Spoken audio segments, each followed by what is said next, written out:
Sveiki, čia Džošas. Šiandien Infographic Show klausiu, kodėl viskas turi 4,5 žvaigždutės, bet yra prasta. Apgauna ne tik internetinė prekyba. Šis jausmas dažnai stipriausias. Antradienio vakarą norite užsisakyti vakarienę iš 4,6 žvaigždučių mėsainių restorano programėlėje? Bandelės blizga po studijos šviesomis, mėsainis sultingas, salotos traškios kaip genetiškai modifikuotos. Maistas patiekiamas paprastame baltame maišelyje. Bandelė pridegusi, mėsainis pilkas, salotos suvytusios, bulvytės be komentarų, kaip ir kvite iš Čilės restorano už 5 mylių. Priežastis dažniausiai yra vadinamosios vaiduoklių virtuvės. Tai tik pristatymui skirtos įmonės, kurios iš tikrųjų neegzistuoja. Kaip restorane galėtumėte užeiti į vieną virtuvę, kurioje vienu metu veikia 15 restoranų. Manote, kad remiate amatininkų mėsainių parduotuvę, bet valgote tą patį mikrobangėje pašildytą kumpį, kaip ir kitose tinklo užkandinėse. Ir tai tik pradžia. Jie naudojasi netikrais 5 žvaigždučių atsiliepimais, kad jūs apgautų ir paskatintų paspausti. Las Vegase ir New York'e tokie tinklai kaip IHOP ir Denny's slėpėsi po kitais pavadinimais, pavyzdžiui The Meltdown ar Papi Taco, siekdami apeiti blogą reputaciją. Jie negerina mėsainių, tik stato geresnę uždangą, kad slėptųsi. Kai The Meltdown įvertinimas krenta iki 2,5 žvaigždutės, jie netaiso virtuvės. Jie tiesiog ištrina įrašą, pervadina restoraną į Burgerzilla, nusiperka 500 naujų netikrų atsiliepimų ir pradeda viską iš naujo. Tai kaip žaidimas, kuriame taisyklės nuolat keičiasi, o tu pralaimi. Tai ne tik Amazon ar restoranai, per programėles kaip Airbnb vertinimai persikėlė į namus. Vidutinis Airbnb vertinimas – 4,8 žvaigždutės. Pagal bet kokią kitą skalę, pavyzdžiui, filmų ar vaizdo žaidimų, 4,8 iš 5 būtų šedevras. Bet nuomojantis būstą su 4,8 vos galima gyventi. Programėlė baudžia nuomotojus už netobulus įvertinimus, pašalina, jei balas žemiau 4,3. Nuomotojai desperatiški. Jie ne tik prašo atsiliepimo, bet ir derasi. Pigus vynas, ranka rašytas raštelis, maldaujantis gero įvertinimo. Tai empatijos manipuliacija. Dušo vanduo šaltas, lova kieta, palėpėje keisti garsai. Tačiau šeimininkas malonus, nenoriu jam pakenkti. Gal verta 5 žvaigždučių? Įvertinimai neturi nieko bendro su tuo, kas iš tikrųjų įvyko. Vertinimo sistema buvo sukurta tam, kad sukurtų pasitikėjimą tarp nepažįstamųjų. Vietoj to, ji sukūrė įkaitų situaciją, kur visi tiesiog meluojame, kad išlaikytume ramybę. Ir tu nesi vienas šiuose spąstuose.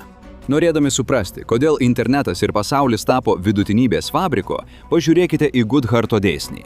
Kai matas tampa tikslu, jis praranda vertę. Kai žmonės pradeda manipuliuoti sistema vien tam, kad pasiektų tam tikrą skaičių, tas skaičius praranda bet kokią prasmę. Ir dabar atrodo, kad tai užkrėtė kiekvieną mūsų gyvenimo dalį. Ligoninės ir gydytojai vertinami pagal pacientų pasitenkinimą, nes Medicare kompensacijas sieja su apklausų rezultatais. Atrodo puiku, juk visi nori laimingų pacientų. Jei žvaigždutės tampa tikslu, rūpinimasis virsta vaidinimu. Gydytojai per dažnai skiria antibiotikus ar vaistus nuo skausmo, kad išvengtų blogo įvertinimo. Pacientai išeina suiržę ir palieka 3 žvaigždučių atsiliepimus. Tai vyksta ir praktiškai. Jungtinėje karalystėje NHS dėl laukimo laiko tikslų ligoninės pradėjo manipuliuoti sistemą. 2010 vidurio skandalas atskleidė, kad vadovai klastojo duomenis, siekdami tikslų, dėl ko žuvo pacientai. Tai klasikinis nenumatytų pasekmių atvejis, kurį ekonomistai vadina kobros efektu. Kolonijinėje Indijoje Britai mokėjo atlygį už negyvas kobras. Vietiniai pradėjo auginti gyvates dėl pelno ir jas paleisdavo. Nutraukus programą, problema padidėjo. Jei tai baisu, palaukite, kol kalbėsime apie socialinius tinklus. Patiktukai, sekėjai, įsitraukimo rodikliai. Visa tai prasidėjo kaip būdai įvertinti populiarumą ar kokybę, o dabar tai tapo valiuta. Nuomonės formuotojai perka netikrus sekėjus iš botų fermų, kad padidintų skaičius ir gautų prekės ženklų pasiūlymus.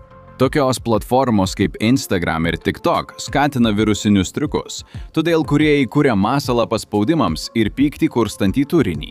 Ar prisimenate, kai YouTube peržiūros reiškia tikrą žiūrėjimą? Dabar botai automatiškai leidžia vaizdo įrašus ir didina skaičius. Nepamirškite prenumeruoti, gal kas nors pergudraus botus. 2024 metais vartotojai mato, kad populiariausi įrašai, perdirbti memai su botų patinka, išstumiantys tikrus balsus. Svarbiau įsitraukimas, neautentiškumas. Slenki. Spaudi patinka, vėl slenki. Visi influenceriai atrodo vienodai. Šypsosi lyg kartoninės iškarpos tobulai apšviestame kambaryje, bet tau nuobodu. Tai matome net darbo rinkoje, laisvai samdomų darbuotojų ekonomikoje. Pagalvok apie LinkedIn rekomendacijas ar veiklos vertinimus. Vadovai nustato KPI, pagrindinius veiklos rodiklius, tokius kaip pardavimų kvotos ar atsakymo į Elknium laiškus laikas.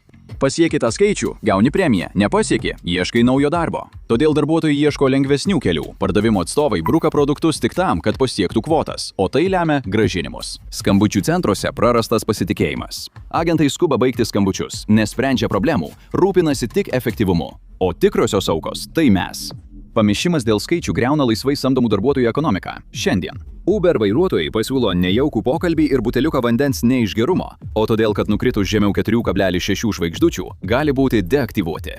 Paskatų sistema verčia juos dirbti dėl rodiklių, o ne dėl tikro aptarnavimo. O blogiausia tai, kad tikroji šio 4,5 žvaigždutės pasaulio kaina – didžiulė našta užkraunama jums. Tapote nemokamu kokybės užtikrinimo skyriumi pasaulio ekonomikai. Net norėdami nusipirkti skrudintuvą, turite ilgai ieškoti informacijos, o tai vargina. Pirma, nekreipkite dėmesio į 5 žvaigždučių atsiliepimus, jie gali būti netikri. Antra, ieškokite 3 žvaigždučių atsiliepimų, nes ten slypi tiesa. 3 žvaigždučių atsiliepimą dažniausiai palieka žmogus sakantis: skrudina duona gerai, bet laidas per trumpas. Trečia, tikrinate vartotojų nuotraukas ir tikrinate Reddit, ar apie tai kalba tikri žmonės, kad įsitikintumėte produkto tikrumu, bet vis tiek galite būti apgautas. Jaučiate atsiliepimų nuovargį. Net paprasti sprendimai. Kokį muilą ar filmą rinktis, pas kurį odontologą eiti, reikalauja tyrimo, nes nepasitikite žvaigždutėmis ir bijote apgaulės. Ieškosite sąrašų, googlinsite geriausi bėgimo bateliai 2026, bet juos dažnai valdo tos pačios batų pardavimo kompanijos. Tinklaraštininkai ir YouTube ekspertai uždirba iš partnerystės nuorodų ar reklamos, dažnai gaudami nemokamų prekių su sąlyga neminėti trūkumų. Tai vadinamoji mirusio interneto teorija. Idėja, kad dauguma interneto turinio jau nebėra žmonių kurta žmonėms. Kai kurie botai apgauna algoritmus ir rodo tai pavargusiems žmonėms, kurie nepastebi skirtumo. Pavyzdys – greitoji mada ir dropshippingas. Naršydami Instagram ar TikTok matote įspūdingas drabužių reklamas. Lininiai marškiniai už $15 arba batai atrodantys lyg iš podiumo už $25 atrodo kaip tikras laimikis. Šios įmonės neturi sandėlių, nekuria drabužių, tik randa pigų produktą didmeninės prekybos svetainėje. Jie vagia nuotraukas, pakelia kainą 400% ir naudoja jas reklamai. Gavus siuntinį, po 3 savaičių lininiai marškiniai pasirodė esantys 100% poliesteris, jaučiasi kaip plastikas. Batai subyra lietuje. Svetainėje yra 5000 atsiliepimų, kurių dauguma nupirkti už centus, o ši apgaulė plinta labai greitai. Amazon daugėja dirbtinio intelekto kurtų kelionių vadovų su klaidinga informacija ir neveikiančiais žemėlapiais, bet jie visi įvertinti 4,5 žvaigždutės.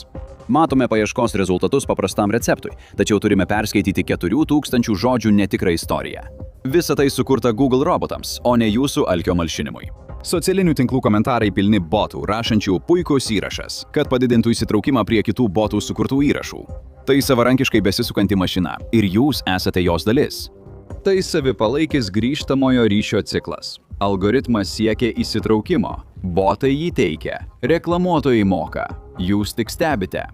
Kontrolės atsisakymas vardant patogumo privertė suprasti, kad patogumas buvo melas. Galite gauti prekę per 2 valandas, bet ji gali būti neteisinga ir sugesti po 2 savaičių. Laimi tik prekių pardavėjai. Jie žino, kad pirmiausia žiūrite į įvertinimą, tik tada į kainą, ir retai einate į antrą puslapį. Jie panaudojo jūsų protą prieš jūs. Bumas baigsis ne dėl pinigų stokos, o kai išseks pasitikėjimas, o 4,5 žvaigždutės įvertinimas taps beprasmis. Prarandame pasitikėjimą algoritmais ir vėl kreipiame dėmesį į tikrus balsus. Jau matome įtrūkimus.